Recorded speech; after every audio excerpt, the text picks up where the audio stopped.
And when you say, oh, hey, they met Jarax, so you'd be like, it's like meeting a celebrity in real life. You're like, hey, man, I met Michael Jordan. Well, I met Jaraxel. Most of these guys playing, they're dead. They don't know who Jar Axel is.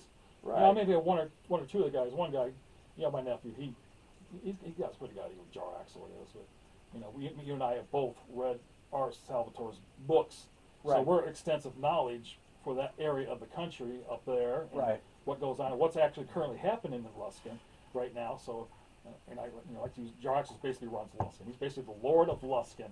Right. And I came out and I blatantly told the guy, said, when I was playing him, I said, I'm the Lord of Luskin. It's simple as this. And I give them each send them over to the quartermaster. They each got a magical item that was I found from the third party sources, Right. the kind of things I like, and so then the It's next just not a mundane sword +1. yeah, it's not mundane. It has just a little bit extra to get these guys a little bit excited about what they got. Right. A little bit extra, little bonuses here and there, and then the next day, find out who each patron was, who's the guy's, deity, who do you worship. Some of the weapons might have a little bit, Right. sentimency to them, so they're talking to their character. So so getting these guys a little excited about, okay, this thing's talking to me, my deity's talking to me about what could be doing, and not just make sure it's not the mundane board stuff. Hack and slash. Every party wants a +1 weapon and a bag of holding. And I'm a firm believer, magical items based on, your level. What's good for your level without, getting carried away. I think you should have, well, we're going to go old school here. Yeah. +5 plate mail, of Ethereumless, a Holy Avenger, Yeah. and a +5 shield. Yeah, I mean, back then you could get +5 Oh, weapons. wait, I got a +5 bow and a quiver full of arrows of slain. Yeah, it's just funny. 5 years. There's nothing above +3. I like that, and that you have the attunement to where you can't be super overpowered in magic items. Now, it is cool, though, that you do get feats to kind of make your character a little bit better, Yeah. and that you could get score adjustments every few levels, boosted your thing. I mean, but you still aren't so overpowered. I mean, like, if we took our 5th level, our 1st edition characters, Arak and Hawk, and we brought them into 5e, they would be super gods. Yeah. With the amount of hit points and their attacks per round and the weapons that they had, they would just be unbeatable. I mean, you're looking like the Lich King for World of Warcraft type person. Our characters from way back when.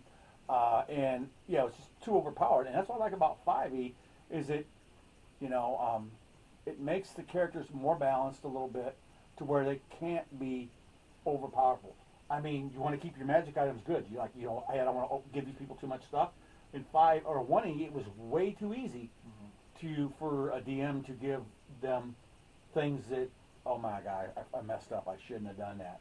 And 5e is just like, hey, I mean, you can have 3 +1 sword or +3 swords, but you can only attune to 3 items. Okay, so you don't get to wear the other magic items, which is kind of cool.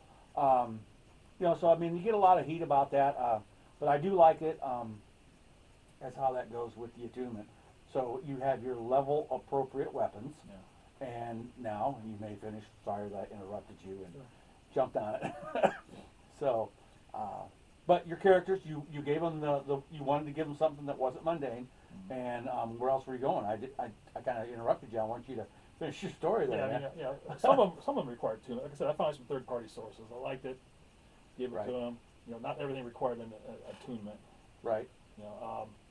Like I said, they're going to be in contact in certain ways. Either the weapon's talking to them, or their god, the patron is talking to them. Right. So it's setting up a story for down the road and stuff. That's good. I mean, because I don't know how other DMs do it, but to me, it's so much like playing chess. I have to be 3 to 4 moves ahead of my players all the time. Granted, I know they're going to be coming up with some really weird stuff, especially Caleb, because he and Jackie come up with some off the wall stuff at times. You're like, where'd that come from? But so I got to have these little contingents of what I'm going to do. Yeah. And you go into when DMs people talk about a campaign as either a sandbox or a railroad. A sandbox is an open world. Your characters do what they want. Well, On a railroad, your characters can do whatever they want as long as they're on the train. Yeah. They don't know where the train's going. Right. I mean, they're actually controlling the train. But I like to think of my campaign as more like if you is a trout line. It's a line with a bunch of hooks on it. They're all baited, Right. but every one of them hooks leads to the main line. You could go down here, but somehow I'm going to drag you back to where what I have in mind. Granted, yeah, you're railroading me. No, I'm not railroading you. I'm trying to make a good time for everybody. Just one character one out of four players like you railroading me, dude. I've got 3 other people at my table that want to have fun too. I'm trying to make it fun for everyone, you know. So I like to call my campaigns a trout line. You know, granted it's not good for the trout line, but because he's going to drown and die and be ate. But you know, sometimes it's hard. You know, DMs that are doing homegrown stuff or whatever. They sit there for hours and hours planning stuff out and planning stuff that you're going to go down the road. This is what's going to happen. You go down the road. So let's be pirates. Yeah. Yeah, like the one guy over at No, that was me. I was like, let's be pirates, and Ethan's like, oh, well, Ethan had a character. He had a guy like that. All he wanted to do was play pirates and be on the thing. You know, that was Ethan Carter that had the pirate character, or wanted to be a pirate, okay. And then Ethan. Okay, I forgot he was Ethan also. Yeah, Ethan Carter was his name. Now, what is Ethan's other name though? What's his last name? I'm sorry, Ethan. If you see this, I forgot your last name. Yeah. He may not want it on here anyways. So. But you know, I finally found that guy. He pissed me off and killed my character. Now I know who I'm looking for. what I really want to bring up about homebrew stuff is I like it when a person takes the time to create their own world, because they're putting their creative juices to work to make something for other people to enjoy. This is good if you're the DM because you're the creator and you feel good because like, hey, I wrote this story and these guys like it if they stay within the parameters of what I've got written. The only thing I have wrong with those things is versus a constructed world like Forgotten Realms or Greyhawk or Dragonlance Corinne is, okay, let's say average age for a adventurer starts out at roughly, let's just say 16 years old. You know, you're kind of mature enough to leave home and take care of yourself at 16. Mentally, you may not be, but you're physically capable at that time to be that warrior. Okay, for 16 years of your life, you've never heard of the town on the other side of the town you live on. I mean, you know things. I mean, like, I grew up in Waterdeep, let's say. I'm sure I'm going to heard in 16 years I've heard about Luskin. I've heard about Neverwinter. I've heard about Baldur's Gate. I know Baldur's Gate's to the south, Neverwinter's to the north along the Sword Coast. There's a road that leads north and south. I know these things. I know a little bit about the geography I'm on, and I'm like, yeah, I want to go to Neverwinter. I want to see what it's like up there. And so your character has a little bit of knowledge, and that's what's good about these 16 realms, is your character has a little bit of knowledge about what, goes on in the world. I mean, you know that Lord Neverember at one time ruled Neverwinter. And you knew that Elminster was the most famous living mage in the realms, which is cool. But for a DM who's writing all this stuff, I mean, it's almost impossible for him to get all this down for people. And it's just kind of like he's got to make that stuff up on the fly, and he could forget about it if he doesn't write it down. It's just a lot of work for him him to keep track of this. But if you have never read any of this, it might be easier for you to do that and create it as you go with these players. But with my experience of being around Dungeons & Dragons and reading the novels over the last 40 years, I know so much about the realms and the cities that, hey, I can pull stuff. And granted, they may not know about it, but a good portion of the people have the opportunity to know about it, which is good. Some of these guys in my campaign also, they may not be all experienced, but I tell them, your character is going to know this because it's lived there, Right. Yeah, your character knows this town because you lived all life. You know that, this is up to the north. So, Right. So even if they've never really experienced it or been around playing D&D, your character's going to know this. Right. So you know. It's sort of like a metagaming Yeah. knowledge. I mean, the stuff that like you and I would know about the realms. I mean, we know so much, but then again, we've been around. I mean, and it doesn't take long. If you're living in Waterdeep, you're going to hear so much living in a city compared to like living in a farming community like Golden Fields. You know, I mean, you would know so much more. You'd get so much more traffic, and you would hear so much more. It's kind of like a little bit of metagaming, I think, in a way, but it helps me in my games move smoother, and that's what I want. I mean, granted, I don't know all the rules to 5e, but somebody at the table does, and my job is to keep everything running smoothly. So when we play a 4-hour session, we have 3.5 hours instead of 3, where we're not goofing around and looking up stuff. I mean, because we want to keep it running smoothly, and I think that, like when we get off on a tangent and other people are sitting around, it's not cool for them. Right. But it happens, and I just want to, make everything run smoothly, and, Yeah, I hate when you get something dragged down where the guys are spending half your session dealing with, what kind of boat are we going to get? We go up down this river and, try to limit that. You spend way too much time on talking about boat, getting a boat crew, which is, so yeah, you want to keep everybody at the table. now Ethan Carter would love this because we're talking about boats. Right. Yeah, keep everybody at the table interested. And I mean, you are going to have your little down times where something's going on. Someone might start looking at their phone because they know they got time before they have to do anything. Right. Other people, talk. That person, these two characters, they're in the store talking to the guy behind the desk or whatever. So these other guys here now. So we can let them do their thing. I can do my thing, look up something maybe on the phone or whatever, check some emails, and I'm not. But as long as other stuff's not dragging out your session, then it's cool. But Right. yeah, I like I like mixture of role play and gaming and fighting and stuff. It's just, as long as one thing is not dragging down the other, I'm happy. Chris Hartleroad, him and I met a couple years ago at a convention. I was selling some stuff like this to him, and he said he's having problems. He's getting burnt out on DMing. I said, man, I'll come down to your group down there in Milford and DM for you. And that was your first 5e. It was my first 5e game. I said, look, dude, I've only done 2e. You got thrown right in the fire because you had like 9 players, didn't 9 players, Jeez. 7.5 hour session.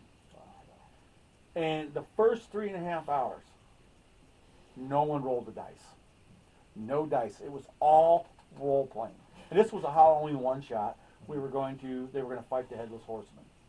And this is where I learned a lot of the mechanics of 5e. Like I've got the horseman on he jumps off his horse and the nightmare's attacking this party member over here, and he's going for the one shooting him with a bow, and he runs past this fighter who had Sentinel. I had no idea that could force him to stop and now focus on that fighter, and I was like, oh, as a DM, I was so mad, that this rule existed and there was nothing I could do to break it. And Yeah, but you're not a big fan of that because Caleb used it one time. And I hate Sentinel, and at times I think that's where I like running. The attacking player would get a save against that, regardless. I mean, I could ignore you if I want to. You can't taunt me enough. I would just give you a glance and move on. Yeah. As a DM, you can require some kind of save. You're the DM. You set the rules. Right, but if you start doing that and people like, well, you shouldn't do that. That was bogus. And I'm like, I'm sorry, I was just, but Yeah, I killed a few characters that night. But I'm just like, hey, I made sure I didn't kill their cleric to res them, so they had an opening, and but it was a fun session, and Chris joined our group for a while until he had some problems before COVID, but it was a good learning session for me. My biggest groups before that were like 4 players, which to me 4 to 5 is the perfect amount, because it just makes everything run smoother. But 9, oh my God, 9 was Yeah. it's like, I can't imagine first time. what did I offer to do for free? First time DM and 9, But almost all of my stuff is, I have a setting, and then everything else is right here. It's all my reaction to your action, with known characters and NPCs. But it's fun that way. Like I said, I like where I've got my base right now, Luskin, and then I can throw in a little something different where, okay, you sometimes go through a magical cave and you're in a different world somewhere else, a different plane. It's not where I can throw in various things that aren't in the north. Because of the Hoth Tower and all the stuff that was lost in its destruction, that can be hidden, Yeah. especially with the Dark Elves and all their mystery that's involved with Yeah. them. And So you could, yeah, like I said, you could somehow find a portal that takes you to somewhere else. It's not the north anymore. So you got this big old, city in the north now that wasn't there before, but you're in a different place now. You know. Right. So I mean, I mean, you could actually have a portal there that takes you to the world of Kryn, or takes you to Orth, where Greyhawk is at, or to Dark Sun Campaign. Yeah. Oh, yeah. The characters got to figure out how they get back to the Forgotten Realms once Right. they did that. This is stuff I could possibly throw in my campaign. They could end up in a different domain in Ravenloft, not Barovia, but some other thing. And I could we'll wait till this new book comes out and we can see what can we add in here, what can we throw in here that these guys somehow end up in there.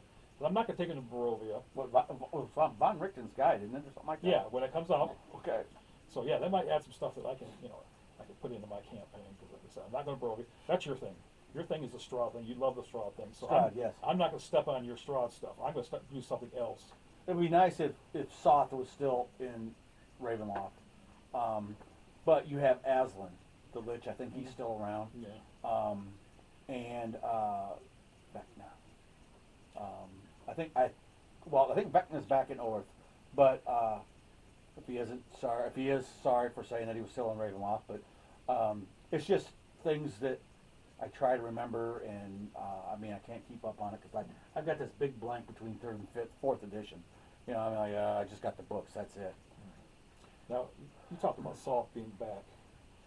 Did that happen in his Ravenloft book he had? Wasn't his novel? I don't remember. It's been so long since I read that. I said I've been so long since I've read it too, but you said he's back, so. Well, from all the blogs that I've read, and Okay. that Soth is no longer in Sithicus, and he is now back in Kryn. Because he had his own domain created for him by the Dark powers Elf. of Ravenloft, Right. So he's supposed to be back in Kryn, and I can't remember who exactly is now